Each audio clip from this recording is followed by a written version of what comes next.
শরীর মন যেভাবে ছটপট করতে শুরু করেছে তাতে স্বস্তিতে বুকে নিঃশ্বাস নিতে পারছে না। সত্যি সত্যিই খারাপ কিছু হবে। মায়ের মন বিপদের গন্ধ যেন 10 গজ আগে থেকে টের পায়, ধরতে পায় তার আশপাশে অনিষ্ট কিছু হবে। এখনো মন যেন চিৎকার করে বলছে, জঘন্য কিছু হবে, জঘন্য কিছু হবে, পালা। মার্জা ভয়ে আবার শোয়া থেকে উঠে ঢকঢক করে 2 গ্লাস পানি খেলেন। কম্বল ফেলে বালিশ উল্টে তাড়াতাড়ি হাতের ফোনটা নিয়ে মাহাতিমকে কল করলেন। এখান থেকে তিনি সন্তানদের নিয়ে নিরাপদে বাড়ি ফিরতে চান। বাড়িটাই ওনার আসল জায়গা, ভরসার জায়গা। বাড়ি থেকে বেরুলেই বিপদ। কলটা নেটওয়ার্কের জন্য কেটে গেল, মাহাতিমের কাছে পৌঁছলো না।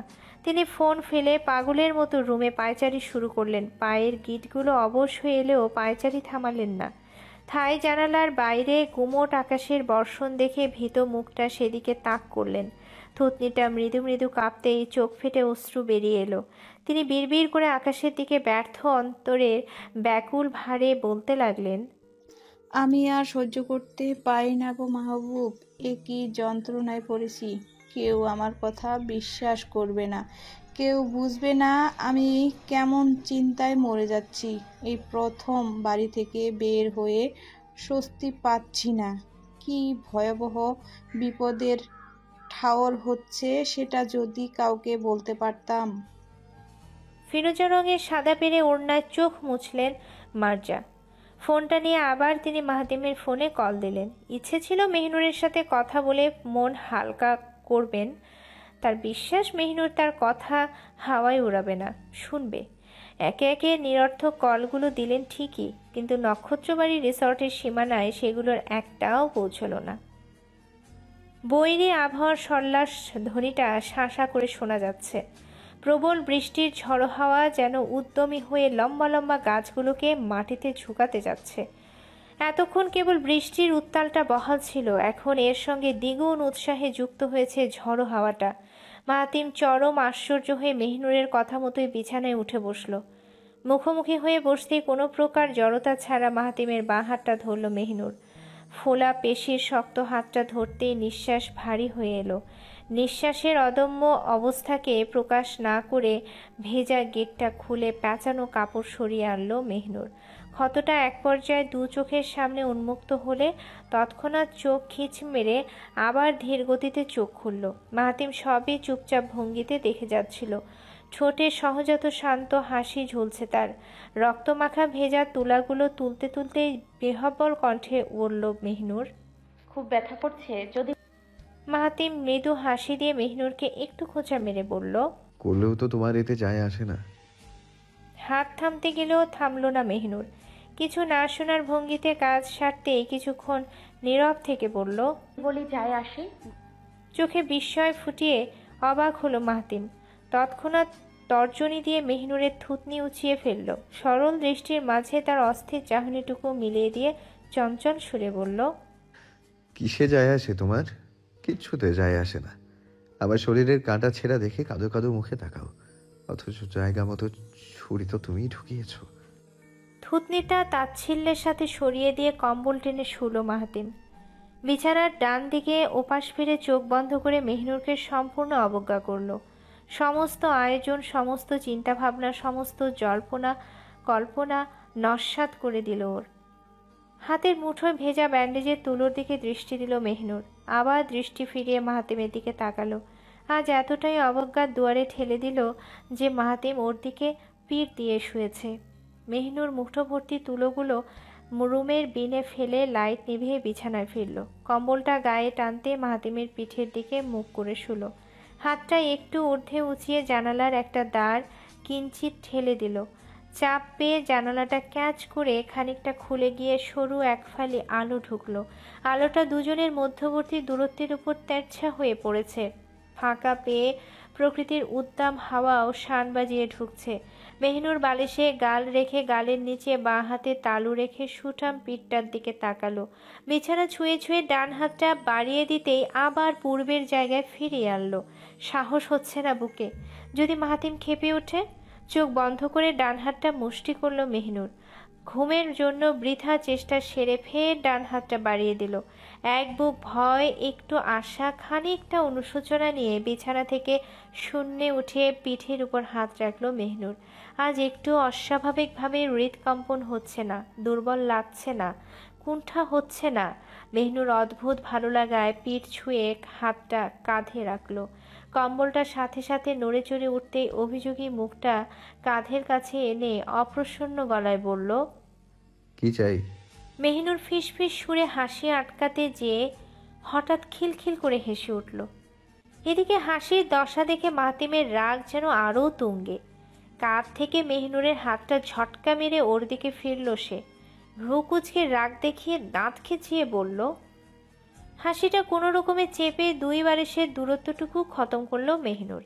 নিজের বালিশটা বেখেয়ালে রেখে মাতিমের দিকে এগোতে বলল, পাগলের মতো হাসছো কেন? কি চাই তোমার? কথা শুনে ছোট ছোট চোখে বা ভ্রুটা উপরে তুলল মাহাতিম। কিছুক্ষণ চুপ থেকে ক্ষীণ মেজাজে বলল, ওপাশ ফিরো। ওপাশ ফিরো মানেই তুমি ওপাশ ফিরে শও। আমি আমার শক্ত সৌম্য সুগঠিত বুকটা দিয়ে তোমার সুকোমল দেহটা আগলে দিচ্ছি। তোমার দেহের ভেতর আমার উষ্ণতার সাহস, আমার শক্ত চেতনার দৃঢ়তা, আমার জীবিত নিঃশ্বাস ছেড়ে দফায় দফায় কাছে থাকার মূলক বোঝাচ্ছি। মেহনুর অম্লান বদলে হাসি উৎসর্গ করে ওপাশ না ফিরে ওই বুকটার কাছে মুখ লুকিয়ে নিল। প্রশ্নাত্মক চোখ দুটো পরম উষ্ণতার নিবেদন পেয়ে তৎক্ষণাৎ বন্ধ হলো। দুপাটি দাঁতের কড়ার থেকে শান্তির দমটা সশব্দে বেরিয়ে এলো। এই প্রথম মাহতিম আনসারির নির্দেশটা কেউ অমান্য করল। কেউ তার হৃত দুর্গের বক্ষস্থলটা আত্মসাৎ করে সেখানে ছড়িয়ে দিল আনন্দের সুখ। ঝুমঝুম বৃষ্টির হিংস্রতায় শীতল হাওয়া বুকটার ভেতর থেকে উত্তর এলো, আপনি আমার উপর যত খুশি রাগ করুন, আপত্তি নেই। শুধু এসব ব্যাপারগুলো এড়িয়ে চলবেন। আমি এমন দূরত্ব পছন্দ করি না। মুখটা আশ্চর্যে হাঁ হতেই হো হো করে হেসে উঠল মাহাতিম। বাহুজোড়ায় আষ্টে পৃষ্ঠে ধরে হাসতে হাসতে বলল, কি কাণ্ড! আমার ডায়লগ আমার উপরই ছুড়ে দিলে। বজ্রপাতের নোঙর যেন কাঁপিয়ে তুলেছে ভূমি। একের পর এক বজ্রধ্বনি বুকের ভেতর শেল বিধিয়ে দিচ্ছে। মেঘে মেঘে ছুটছে বজ্রপাতের স্ফুলিঙ্গ। প্রকৃতি যেন ক্রুদ্ধ হয়ে বিকট চিৎকারে ফেটে পড়েছে। এমনই একটি কালো অন্ধকারে ঢাকা পড়েছে সময়ের সন্ধিক্ষণ। ঘড়িতে ভোর 6টা বাজতে 5টা মিনিট বাকি আছে, কিন্তু বাইরে নেই এক চিলতে আলো। আলোহীন প্রকৃতিটা কেমন বিভৎস ভয়াবহ, গা কাঁপানো লাগছে। তা জানালার সরু ফাঁকটা দিয়ে দেখছে মেহনুর। ঘুমটা বজ্রপাতের প্রথম দুটো বাজের সময় ভেঙে যায়। পাতলা হওয়া ঘুমটা আর চোখের কোটরে আসেনি। বাবার বাড়িতে থাকলে ঘুমের ভেতরেই এক চিৎকার দিয়ে উঠে পড়তো মেহনুর, কিন্তু আজ সেটা মাহাতিমের উষ্ণ বুক পেয়ে হলো না।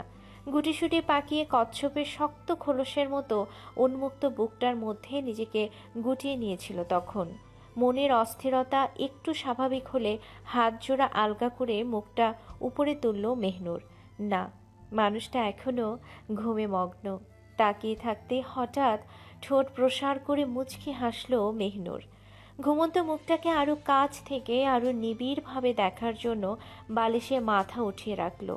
মাহাতিমের ব্যান্ডেজ খোলা হাতটা আস্তে করে টেনে এনে নিজের গায়ে রাখল মেহনুর।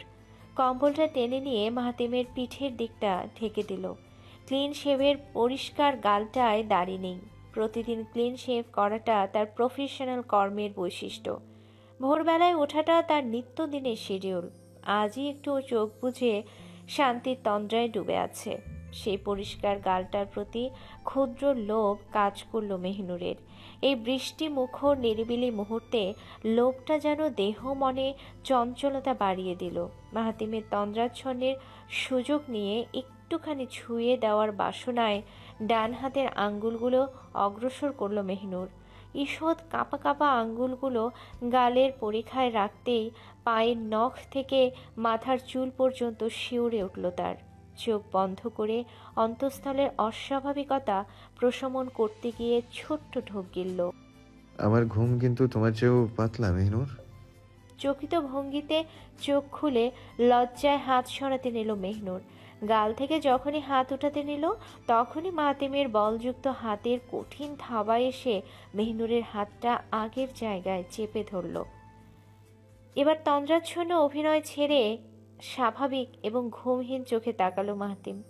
সরাসরি মেহনুরের দৃষ্টিতে দৃষ্টি তাক করে বলল, তোমার সামনে এলিট ইউনিটের মানুষ শুয়ে আছে, special warfare diving and salvage. তুমি আমার গায়ে হাত রাখবে আর আমি টের পাবো না? অবাক হয়ে ঢোক গিলল মেহনুর। বিস্মিত চাহনিটা স্থির রেখে ভয়ার্ত সুরে বলল, জি। মাহাতিম চোখাচোখি দৃষ্টিটা অটল রাখা অবস্থায় মেহনুরের হাতটা এনে ঠোঁটের উপর রাখল।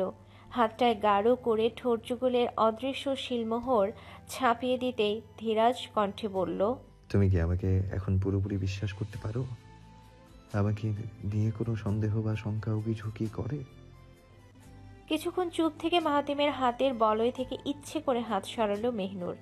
মাহাতিম অপ্রতিভ দৃষ্টিতে চোখ রাখতেই মেহনুর পুনরায় মাহাতিমের গাল স্পর্শ করল। চোখ দৃষ্টি অকুণ্ঠ রেখে মুখটা এগিয়ে নিল।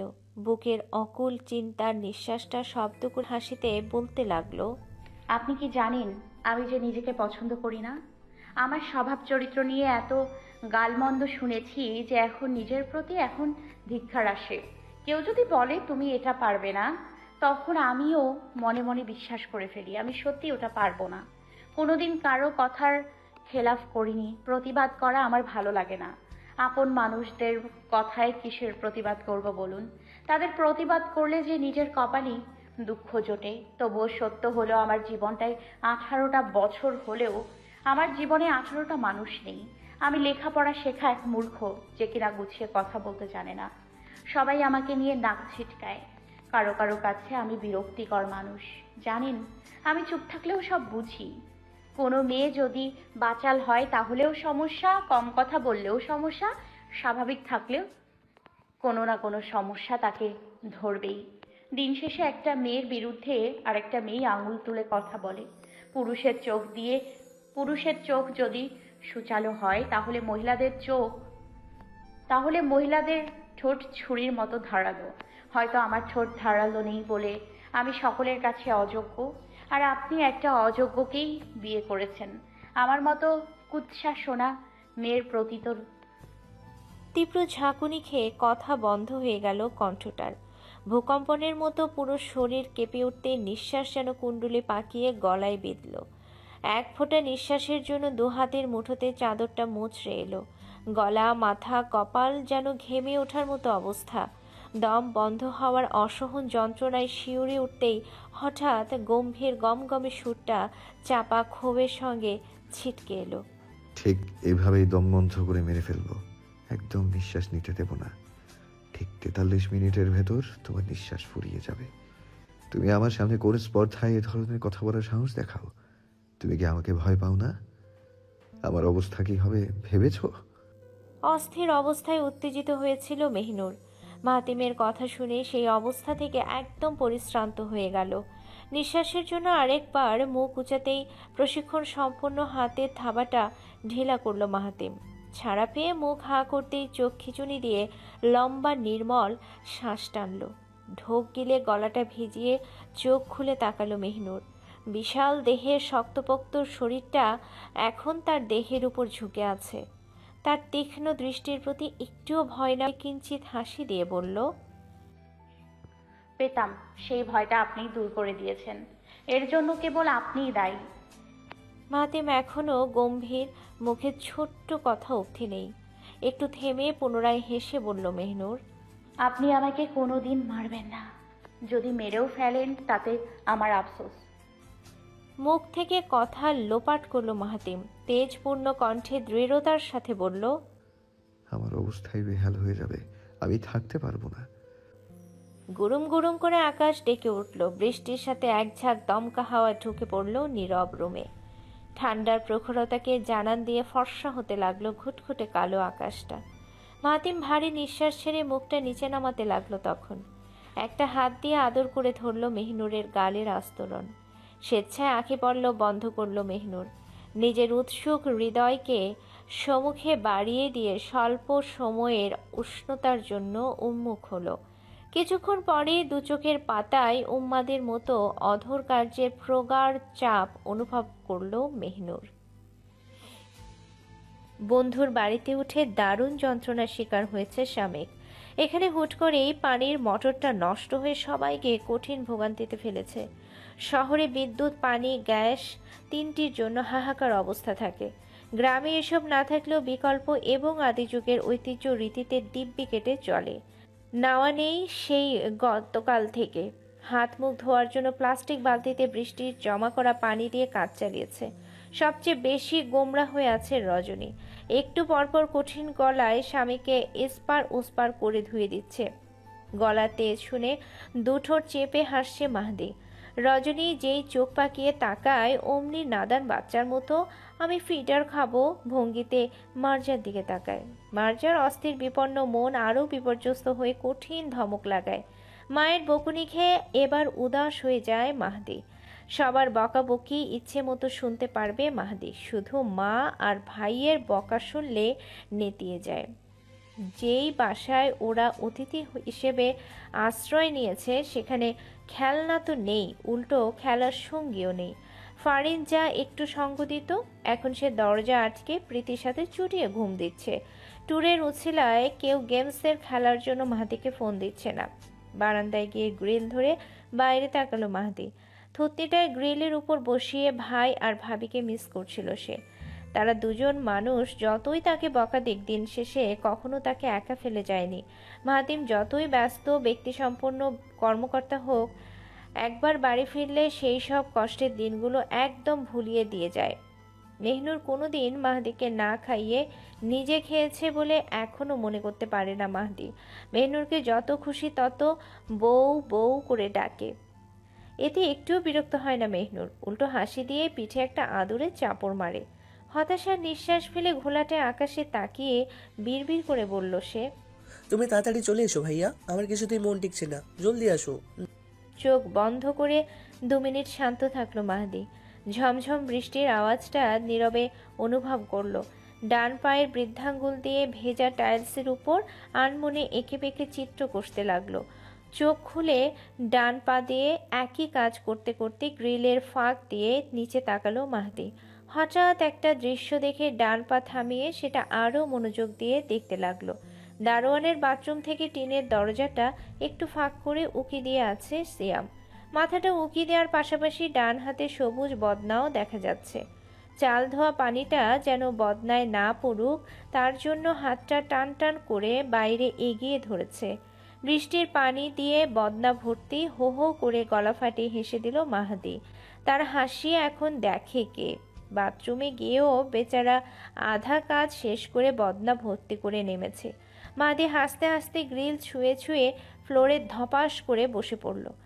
হাসির তোড়ে ফ্লোর থাপড়াতে থাপড়াতে হাসতে লাগলো। একটু শান্ত হলে পেট চেপে আবার উঠে দাঁড়ালো মাহদি। আবার একই দৃশ্য দেখতে হো হো করে হেসেই গ্রিলে কপাল ঠেকিয়ে দিল। থেমে থেমে বৃষ্টি হচ্ছে আজ। শীতে মুড়িয়ে আছে সাদামাটা দিনটা। কম্বলের পশম তুলল উষ্ণতার ভেতর নতুন বউ নিয়ে ঘুমিয়ে আছে নোমান ইকবাল। এবার বসের অজুহাতে সেও কিছুদিন ছুটি পেয়েছে। বাড়ি ফিরতেই নানা টেনশনের ভেতর দিয়ে পরিবারের চাপাচাপিতে বিয়েটা করতে নারাজ ছিল। শেষমেশ হামেশার মতো তার বসের কাছে পরামর্শ চাইল নোমান। তার বিশ্বাস তার বস মাহতিম আনসারির কাছে সব ধরনের সমাধান পাওয়া যায়। লোকটার মাথায় যেন উপস্থিত বুদ্ধির মেশিন ফিট করা আছে। যখনই কোনো বিপদ দেখে জাস্ট কয়েক সেকেন্ড চোখ বন্ধ করতেই এমন একটা পরিকল্পনা করে যা বর্ণনাতীত। এবারও বসের পরামর্শ মোতাবেক বিয়েটা করেই ফেলেছে নোমান। রক্ষণশীল পরিবারের ছেলে বলে বড়সড় আয়োজন করে বিয়ে করেনি, কিন্তু এখন বিয়েটা করে মনে হচ্ছে আহা স্বর্গীয় সুখ। তার বসকে এখন 101টা চুমু দিতে ইচ্ছে করছে। লোকটা কি জম্পেশ বুদ্ধি না দিল। তার মানে তার বস মানুষটা যতই শুকনো মুখে গম্ভীরভাবে চুপ থাকুক, দিন শেষে তারও অভিজ্ঞতা আছে। বউকে জড়িয়ে ধরে আরও আয়েশ করে ঘুম দিল নোমান। হঠাৎ বিপ বিপ করে তার ফোনটা ভাইব্রেট হয়ে উঠল। আরামের শয্যা ছেড়ে ফোন ধরতে অলসতা কাজ করছিল।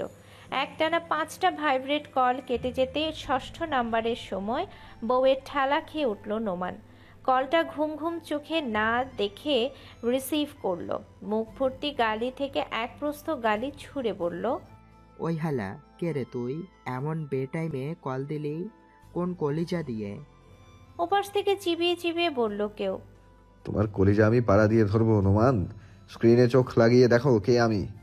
চোখ কচলাতে গিয়ে হাত থেমে গেল নোমানের। কথা শুনে বুকের ভেতর ধুকুর পুকুর করছে। বড় করে ঢোক গিলে কান থেকে ফোন নামালো নোমান। স্ক্রিনে তাকিয়ে MAB স্পষ্ট করে অক্ষর 3টা দেখতে পেল। মাহাতিম আনসারি বস। ভয়ে ভয়ে কানে ফোন ঠেকিয়ে ভীত কণ্ঠে বলল, হ্যাঁ, হ্যালো বস। ওপাশ থেকে খেপে গিয়ে বলল মাহাতিম, বউ হয়েছে বলে আমার সাথে গালাগালি, এগুলো কোন ধরনের আচরণ নোমান? তোমার কি এখন লম্বা বিরতি দরকার? প্রয়োজন হলে জানাও, আমিও সব ব্যবস্থা করে দিচ্ছি। নোমান তাড়াতাড়ি নিজেকে দোষী সাব্যস্ত করে মাপ চাইল। ভুলটা তার নিজের বলে অনেকবার ক্ষমার বাক্য খরচ করল।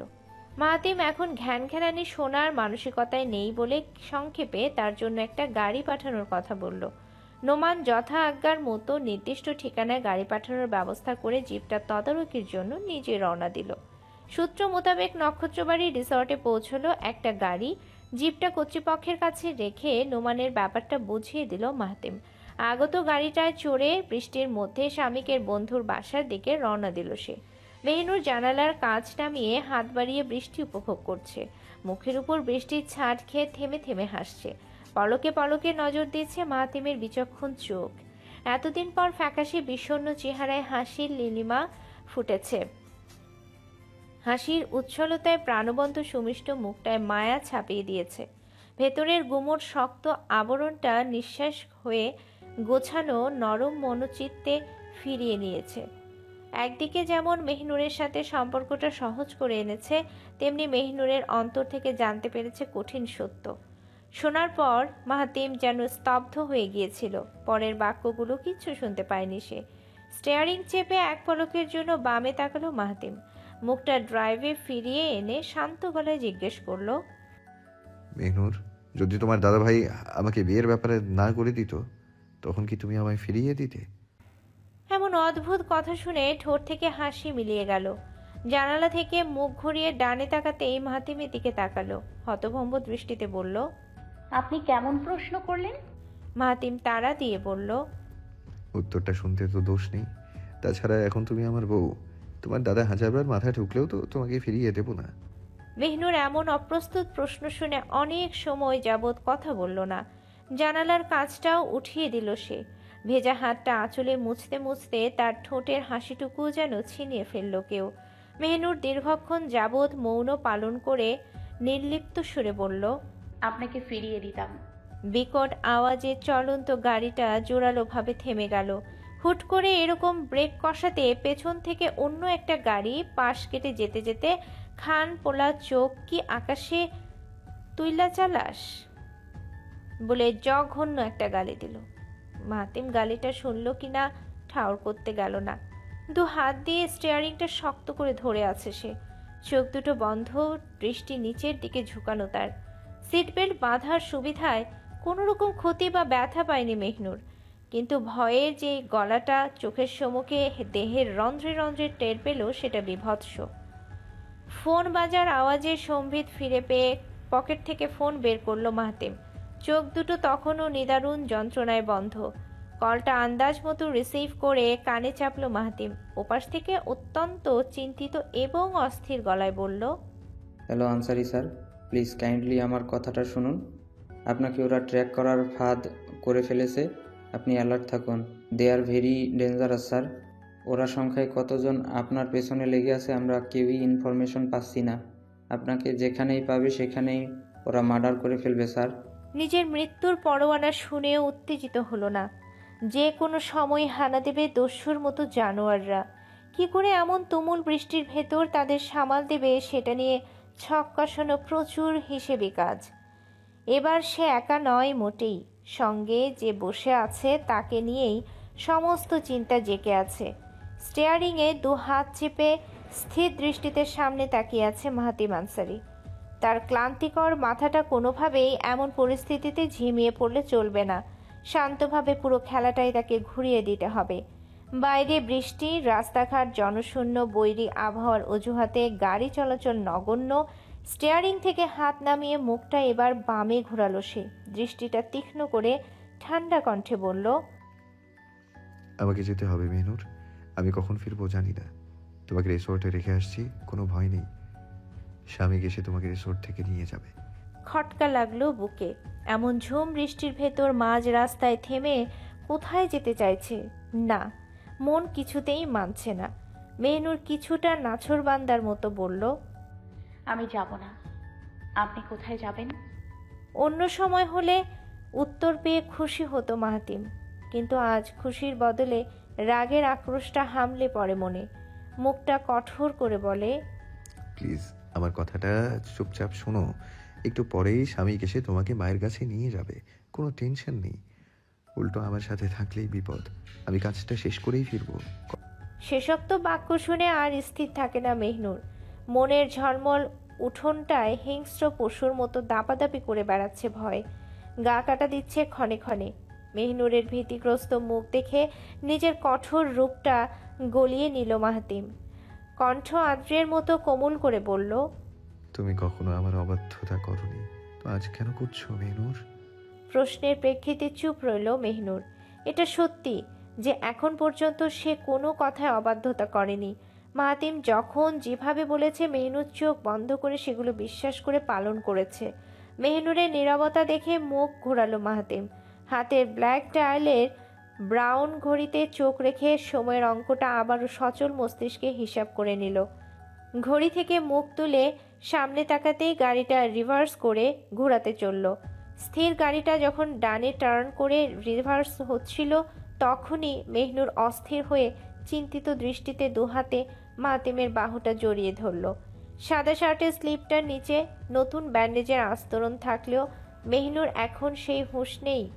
সে অস্থির উৎকণ্ঠায় পাগলের মতো বলতে লাগলো, আমি যাব না। আপনি গাড়ি ঘোরানো বন্ধ করুন।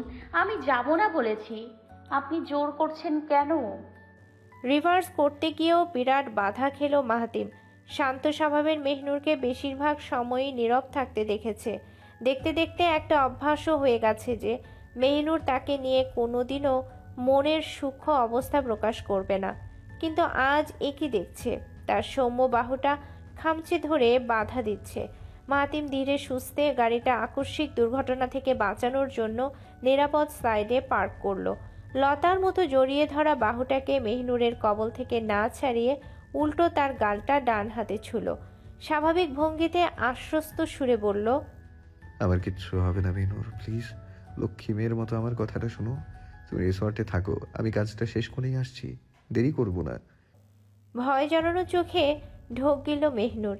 মাহাতিমের দিকে সহজ চাহনিতে তাকিয়ে বলল, ফোনে কি বলেছে? আপনি মিথ্যে বলবেন না। আমি দেখেছি। আপনি কলটা কাটার পরই আমাকে রেখে আসতে চাইছেন।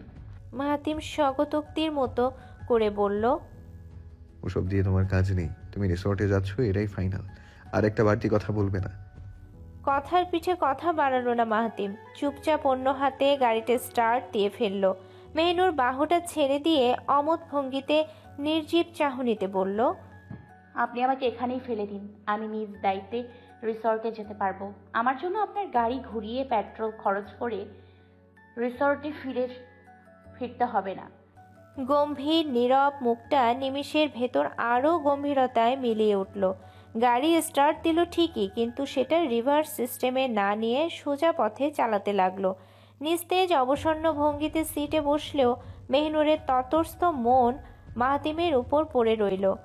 কলে নিশ্চয়ই এমন কিছু শুনেছে যার জন্য সে মেহনুরকে রিসর্টে রেখে আসতে চাইছিল।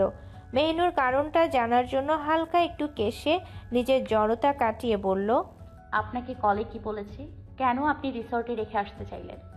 মাহাতিমের কান দিয়ে দুবাক্যের দুটো প্রশ্ন ঢুকলেও তার চোখ তখন ডান দিকের লুকিং মিররের পেছনের দৃশ্য দেখতে ব্যস্ত। পেছন থেকে কেউ ফলো করছে কিনা এটা এখনো আঁচ করা যাচ্ছে না।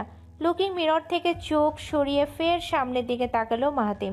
পায়ের নিচে থাকা প্যাডেলটা মৃদু চাপ দিয়ে গাড়ির স্পিডটা আরেক ধাপ বেড়ে ফেলল। উত্তর না পেয়ে চঞ্চল মনটা মেহনুরকে ছটফট করে তুলল। মেহনুর আবার তাগাদা দিয়ে জিজ্ঞেস করতে নিলে কঠিন এক ধমক দিল মাহাতিম। গরম সুরে বলল, তোমার শুনে লাভটা কি? কেন জানার জন্য লাফাচ্ছ? মনে মনে এটা ভাবছো নাকি তোমাকে রিসর্টে ফেলে আরেকজনের কাছে যাচ্ছি? পুরনো কর্মকাণ্ডের কথা স্মরণ রেখে জঘন্য খোঁচাটা দিল মাহাতিম। সূক্ষ্ম খোঁচাটা খেয়ে চমকানো দৃষ্টিতে কয়েক মিনিট স্তব্ধ রইল মেহনুর। এর চেয়ে জঘন্য খোঁচা সত্যিই আর হয় না। মেহনুর ভয়ের বিষাদযুক্ত দেয়াল ভেঙে স্তম্ভিত গলাতেই বলল,